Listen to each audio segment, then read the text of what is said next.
plugged in. There's no sound coming through my headphones. Plug it in. Turn on phantom power. There we go. I have my mic.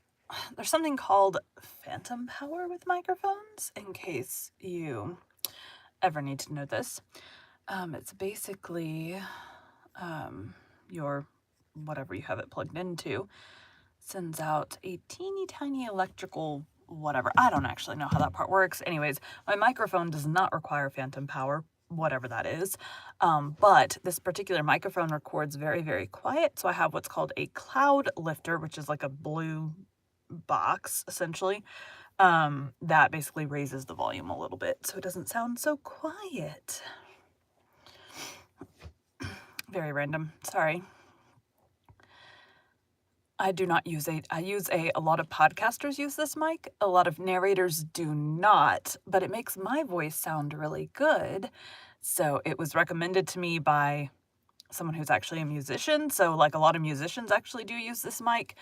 It's just not standard for audiobooks, but it helps block out the type of mic it is, helps block out like cars driving by and planes a little bit and like other noises that might be happening in my house. That's why I use this one. So, at some point in the future, if we can hopefully move into the middle of nowhere and I don't have outside sounds affecting things, I will get a proper narrating mic. Today we'll be continuing Rilla of Ingleside by Lucy Maud Montgomery. Chapter 10. The Troubles of Rilla. October passed out, and the dreary days of November and December dragged by. There's an airplane flying overhead.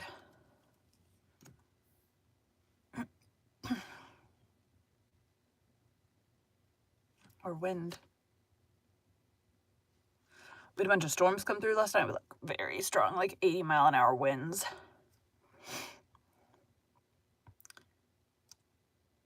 Today we'll be continuing Rilla of Ingleside by Lucy Maud Montgomery. Chapter 10. The Troubles of Rilla. October passed out, and the dreary days of November and December dragged by.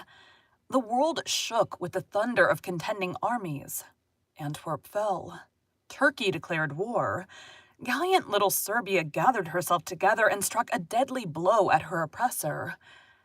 And in quiet, hill-girdled Glen St. Mary, thousands of miles away, hearts beat with hope and fear over the varying dispatches from day to day. Miss Oliver's voice, Anne of Green Gables characters.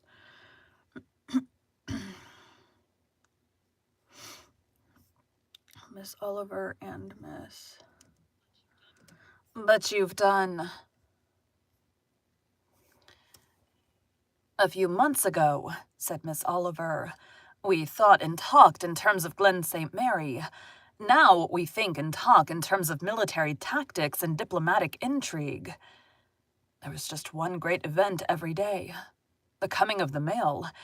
Even Susan admitted that from time to time,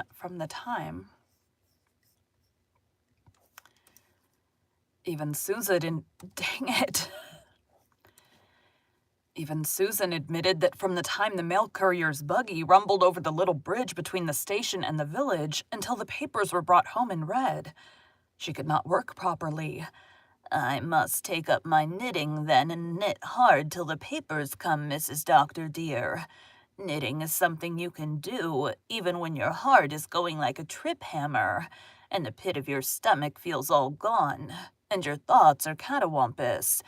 Then when I see the headlines, be they good or be they bad, I calm down, and am able to go about my business again. It is an unfortunate thing that the mail comes in just when our dinner rush is on, and I think the government could arrange things better. But the drive on Calais has failed, and I felt perfectly sure it would, and the Kaiser will not eat his Christmas dinner in London this year. Do you know, Mrs. Doctor dear? Susan's voice lowered as a token that she was going to impart a very shocking piece of information. I've been told on good authority, or else you may be sure I would not be repeating it when it concerns a minister, that the Reverend Mr. Arnold goes to Charlottetown every week and takes a Turkish bath for his rheumatism. The idea of him doing that when we are at war with Turkey? One of his own deacons has always insisted that Mr. Arnold's theology was not sound, and I'm beginning to believe that there's some reason to fear it. Well, I must bestir myself this afternoon and get little Jim's Christmas cake packed up for him. He will enjoy it if the blessed boy is not drowned in mud before that time. Jim was in a camp on Salisbury Plain and was writing gay, cheery letters home in spite of the mud. Walter was at Redmond, and his letters...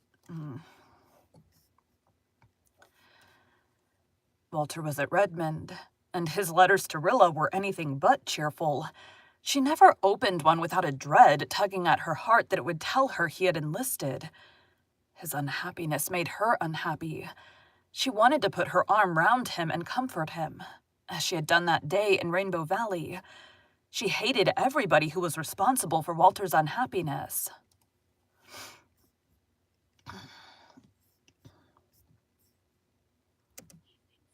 He thinks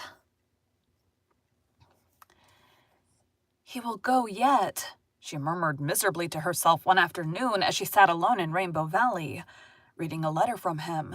He will go yet, and if he does, I just can't bear it.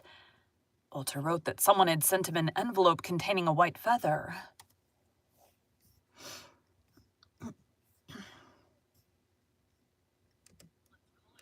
Let's call it Rainbow Valley. I deserved it, Rilla. I felt that I ought to put it on and wear it, proclaiming myself to all Redmond the coward I know I am. The boys of my year are going. Every day 2 or 3 of them join up. Some days I almost make up my mind to do it, and then I see myself thrusting a bayonet through another man, some woman's husband or sweetheart or son, perhaps the father of little children. I see myself lying alone, torn and mangled, burning with thirst on a cold, wet field surrounded by dead and dying men. And I know I never can.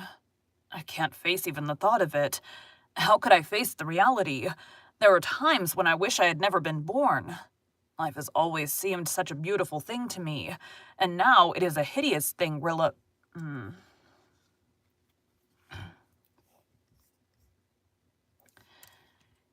And now it is a hideous thing. Rilla, my Rilla, if it weren't for your letters, your dear, bright, merry, funny, comical, believing letters, I think I'd give up. And Una's. Una is really a little brick, isn't she? There's a wonderful fineness and firmness under all that shy, wistful girlishness of girlishness. There's a wonderful fineness and firmness under all that shy, wistful girlishness of her. She hasn't your knack of writing laugh-provoking epistles, but there's something in her letters, I don't know what, that makes me feel, at least while I'm reading them, that I could even go out to the front. Not that she ever says a word about my going, or hints that I ought to go. She isn't that kind. It's just the spirit of them, the personality that is in them. Well, I can't go. You have a brother, and Una has a friend who's a coward. Oh, I wish Walter wouldn't write such things, sighed Rilla. It hurts me. He isn't a coward. He isn't. She looked wistfully about her, at the little woodland valley and the gray, lonely fallows below, beyond. At the little woodland valley and the gray, lonely fallows beyond. How everything reminded her of Walter. The red leaves still clung to the wild, sweet briars that overhung a curve of the brook. Their stems were gemmed with the pearls of the gentle rain that had fallen a little while before. Walter had once written a poem describing them. The wind was sighing and rustling among the frosted brown bracken ferns, then lessening sorrowfully away down the brook. Walter had said once that he loved the melancholy of the autumn wind on November...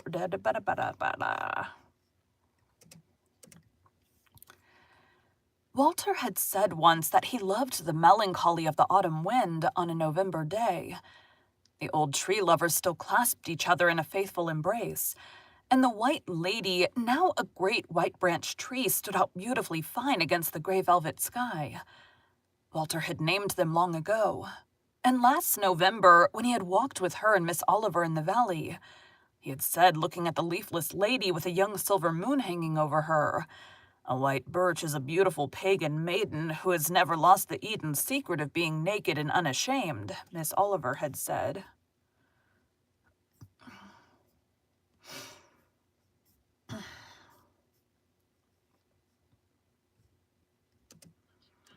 But you've done... A white hanging over her.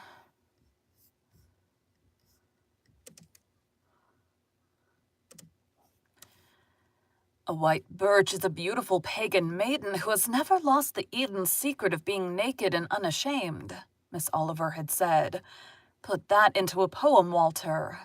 And he had done so, and read it to them the next day. Just a short thing with goblin imagination in every line of it. Oh, how happy they had been then. Well, Rilla scrambled to her feet. Time was up. Jims would soon be awake. His lunch had to be prepared. His little slips had to be ironed. There was a committee meeting of the Junior Reds that night. There was her new knitting bag to finish. It would be the handsomest bag in the junior society. Handsomer even than Irene Howard's. She must get home and get to work. She was busy these days from morning till night. That little monkey of a Jims took so much time. But he was growing. He was certainly growing. And there were times when Rilla felt sure that it was not merely a pious hope, but an absolute fact that he was getting decidedly better looking. Sometimes she felt quite proud of him, and sometimes she yearned to spank him. But she never kissed him or wanted to kiss him. The Germans captured Lodz today, said Miss Oliver one December evening, when she, Mrs. Blythe, and Susan were busy sewing or knitting in the cozy living room. Go listen to her voice again. But you've done... This war is at least extending my knowledge of geography. Schoolma'am though I am, 3 months ago I didn't know there was such a place in the world such as Lodz. Had I heard it mentioned, I would have known nothing about it and cared as little. I know all about it now. Its size, its standing, its military significance. Yesterday, the news that the Germans have captured it in their second rush to Warsaw made my heart sink into my boots. I woke up in the night and worried over it. I don't wonder babies always cry when they wake up in the night. Everything presses on my soul then, and no cloud has a silver lining. When I wake up in the night and cannot go to sleep again, remarked Susan, who was knitting and reading at the same time, I pass the moments by torturing the Kaiser to death. Last night I fried him in boiling oil, and a great comfort it was to me, remembering those Belgian babies. If the Kaiser were here and had a pain in his shoulder, you'd be the first to run for the liniment bottle to rub him down, laughed Miss Oliver. Would I? Cried outraged Susan. Would I, Miss Oliver? I would rub him down with coal oil, Miss Oliver, and leave it to blister. That is what I would do, and that you may tie to. A pain in his shoulder indeed. He will have pains all over him before he's through with what he has started. We're told to love our enemies, Susan, said the doctor solemnly. Yes, our enemies, but not King George's enemies, Doctor dear, retorted Susan crushingly. She was so well pleased with herself over this flattening out of the doctor completely that she even smiled as she polished her glasses. Susan had never given in to glasses before, but she had done so at last in order to be able to read the war news, and not a dispatch got by her. Can you tell me, Miss Oliver, how to pronounce M-L-A-W-A and B-Z-U-R-A and P-R-Z-E-M-Y-S-L? The last is a conundrum which nobody seems to have solved yet, Susan, and I can only make a guess at the others. These foreign names are far from being decent, in my opinion, said disgusted Susan. I dare say the Austrians and Russians would think Saskatchewan. She's making guesses, so we're just gonna blow through these.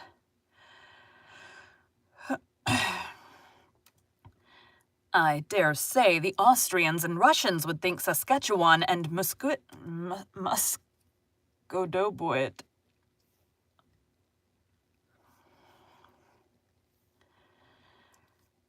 Oh, I think those are Canadian names. I dare say the Austrians and Russians would think Saskatchewan and Muscovduit about as bad, Susan, said Miss Oliver. The Serbians have done wonderfully of late. They have captured Belgrade and sent the Austrian creatures packing, not parking. And sent the Austrian creatures packing across the Danube with a flea in their ear, said Susan with a relish, as she settled down to examine a map of Eastern Europe, prodding each locality with the knitting needle to brand it on her memory. Cousin Sophia said a while ago that Serbia was done for, but I told her there was still such a thing as an overruling providence. Doubt it who might. It says here that the slaughter was terrible. For all they were foreigners, it is awful to think of so many men being killed, Mrs. Doctor, dear, for they are scarce enough as it is. Rilla was upstairs, relieving her overcharged feelings by writing in her diary. Things have all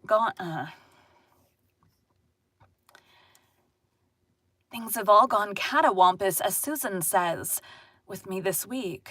Part of it was my own fault, and part of it wasn't, and I seem to be equally unhappy over both parts.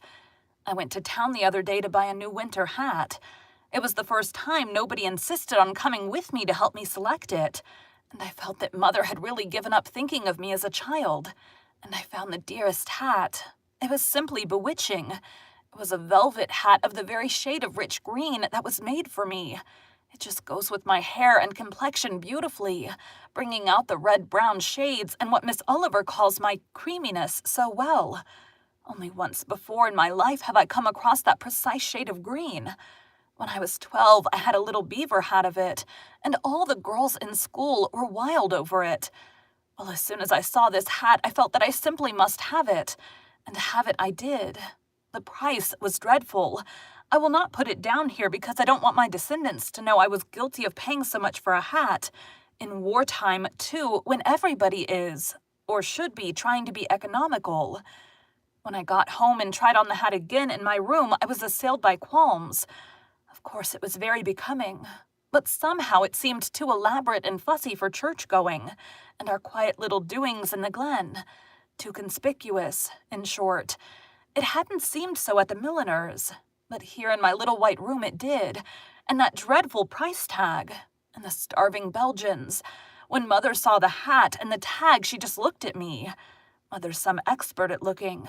Father says she looked him into love with her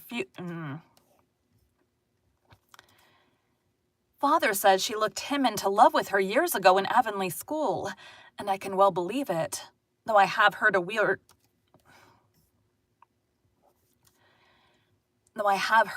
tale of her banging him over the head with a slate at the very beginning of their acquaintance. Mother was a limb when she was a little girl, I understand, and even up to the time when Jim went away, she was full of ginger. But let me return to my mutton. That is to say, my new green velvet hat.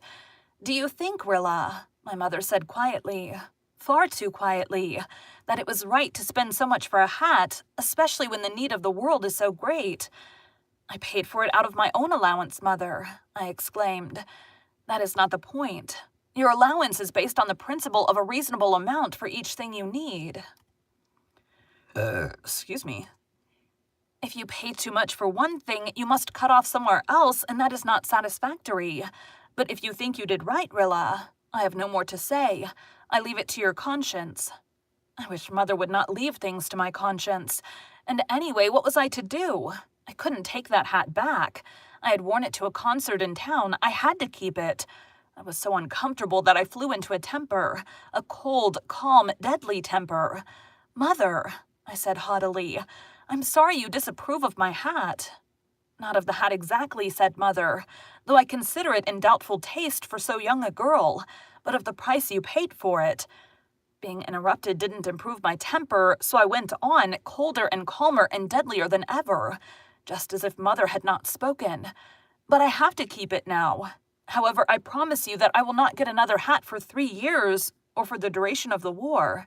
If it lasts longer than that, even you, oh, the sarcasm I put into the you, cannot say that what I paid was too much when spread over at least 3 years. You'll be very tired of that hat before You'll be very tired of that hat before 3 years, Rilla, said Mother with a provoking grin, which being interpreted meant that I wouldn't stick it out. Tired or not, I will wear it that long, I said, and then I marched upstairs and cried to think that I had been sarcastic to Mother. I hate that hat already. But 3 years or the duration of the war, I said, and 3 years or the duration of the war it shall be. I vowed, and I shall keep my vow, cost what it will. That is one of the catawampus things. The other is that I have quarreled with Irene Howard, or she quarreled with me. Or no, we both quarreled. The Junior Red Cross met here yesterday. The hour of meeting was 2:30, but Irene came at 1:30 because she got the chance of a drive down from the Upper Glen. Irene hasn't been a bit nice to me since the fuss about the eats, and besides, I feel sure she resents me not being president. But I've been determined that things should go smoothly, so I've never taken any notice. And when she came yesterday, she seemed so nice and sweet again that I hoped she had got over her huffiness and we could be the chums we used to be. But as soon as we sat down, Irene began to rub me the wrong way. I saw her cast a look at my new knitting bag. All the girls have always said Irene was jealous-minded, and I would never believe them before. But now I feel that perhaps she is. The first thing she did was to pounce on Jims. Irene pretends to adore babies, pick him out of his cradle and kiss him all over his face. Now, Irene knows perfectly well that I don't like to have Jims kiss like that. It is not hygienic. After she had worried him till he began to fuss, she looked at me and gave quite a nasty little laugh, but said, oh so sweetly, "Why, Rilla, darling, you look as if you thought I was poisoning the baby." "Oh, no, I don't, Irene," I said, every bit as sweetly. "But you know Morgan says that the only place a baby should be kissed is on its forehead, for fear of germs, and that is my rule with Jims." "Dear me, am I so full of germs?" said Irene plaintively. I knew she was making fun of me, and I began to boil inside. But outside, no sign of a simmer. I was determined I would not scrap with Irene.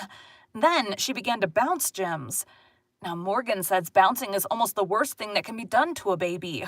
I never allow Jims to be bounced. But Irene bounced him, and that exasperating child liked it. He smiled for the very first time. He is 4 months old, and he has never smiled once before. Not even Mother or Susan have been able to coax that thing to smile, try as they would. And here he was smiling because Irene Howard bounced him. Talk of gratitude. I admit that smile made a big difference in him. 2 of the dearest dimples came out in his cheeks, and his big brown eyes seemed full of laughter. The way Irene raved over those dimples was silly, I consider. You would have supposed she thought she had really brought them into existence. But I sewed steadily and did not enthuse. And soon Irene got tired of bouncing Jims and put him back in his cradle. He did not like that after being played with, and he began to cry and was fussy the rest of the afternoon. Whereas if Irene had only left him alone, he would not have been a bit of trouble. Irene looked at him and said, "Does he often cry like that?" As if she had never heard a baby crying before. I explained patiently that children have to cry so many minutes per day in order to expand their lungs. Morgan said so.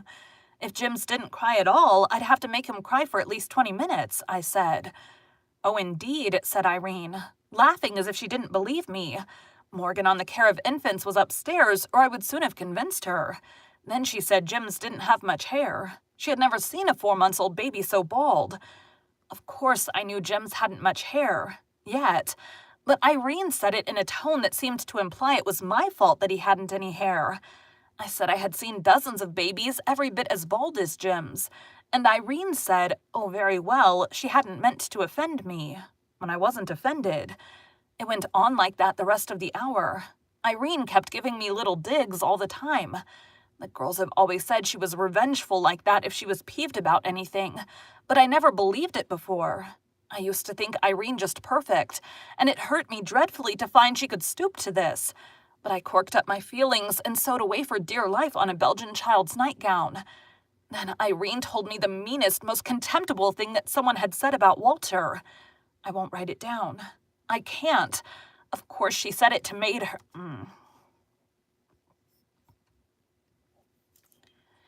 Of course, she said it made her furious to hear it and all that, but there was no need for her to tell me such a thing even if she did hear it.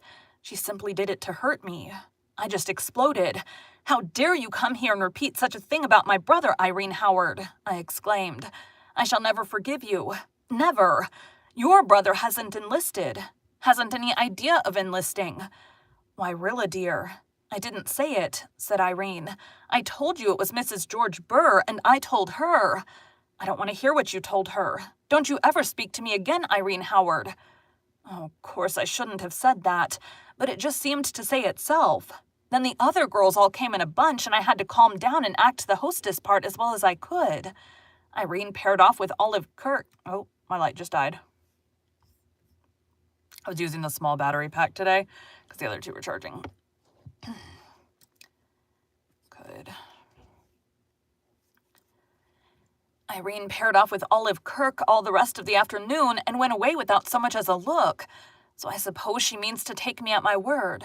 And I don't care, for I do not want to be friends with a girl who could repeat such a falsehood about Walter. But I feel unhappy over it for all that. We've always been such good chums, and until lately Irene was lovely to me. And now another illusion has been stripped from my eyes, and I feel as if there wasn't such a thing as real true friendship in the world. Father got old Joe Mead to build a kennel for Dog Monday in the corner of the shipping shed today. We thought perhaps Monday would come home when the cold weather came, but he wouldn't. No earthly influence can coax Monday away from that shed even for a few minutes. There he stays and meets every train, so we had to do something to make him comfortable. Joe built the kennel so that Monday could lie in it and still see the platform, so we hope he will occupy it. Monday has become quite famous. A reporter of the Enterprise came out from town and photographed him, and wrote up the whole story of his faithful vigil. It was published in the Enterprise and copied all over Canada. But that doesn't matter to poor little Monday. Jem has gone away. Monday doesn't know where or why, but he will wait until he comes back. Somehow it comforts me. It's foolish, I suppose, but it gives me a feeling that Jem will come back, or else Monday wouldn't keep on waiting for him. Gotta swallow. Jem's is snoring beside me in his cradle. It is just a cold that makes him snore, not adenoids. Irene had a cold yesterday, and I know she gave it to him kissing him. He's not quite such a nuisance as he was. He's got some backbone and can sit up quite nicely, and he loves his bath now, and splashes unsmilingly in the water instead of twisting and shrieking. Oh, shall I ever forget those first 2 months? I don't know how I lived through them. But here I am, and here is Jim's, and we both are going to carry on. I tickled him a little bit tonight when I undressed him. I wouldn't bounce him, but Morgan doesn't mention tickling, just to see if he would smile for me as well as Irene. And he did, and out popped the dimples. What a pity his mother couldn't have seen them. I finished my 6th pair of socks today. With the first 3, I got Susan to set the heel for me. Then I thought that was a bit of shirking, so I learned to do it myself. I hate it, but I've done so many things I hate since 4th of August that one more or less doesn't matter. I just think of Jem joking about the mud on Salisbury Plain, and I go at them. Thank you for joining Bite at a Time Books today, while we read a bite of one of your favorite classics. Again, my name is Bree Carlile, and I hope you come back tomorrow for the next bite of Rilla of Ingleside.